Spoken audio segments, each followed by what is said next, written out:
Francisco José Martí.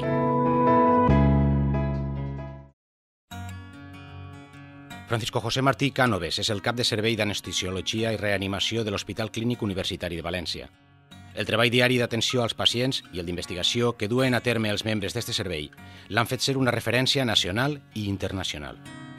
També exercix de metge reanimador del València Club de Futbol des del 2006 i trasllada els seus coneixements a futures generacions com a professor de la Universitat de València o en la Cardenal Herrera CEU.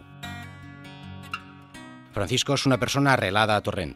És membre de la filà dels hospitalaris, on té grans amics i ha passat grans moments, al igual que en el club de tennis de la ciutat. Des dels 16 anys jo ania a estudiar a Torrent, vaig conèixer els meus amics en l'institut, vaig estudiar medicina en companys de torrentins, vaig conèixer a la meva dona que és torrentina i els meus fills, i vivim allí, jo estic lligat, no 25 anys que estic vivint, sinó són 40 anys ja que vaig lligat a Torrent i és un honor molt gran, per supost.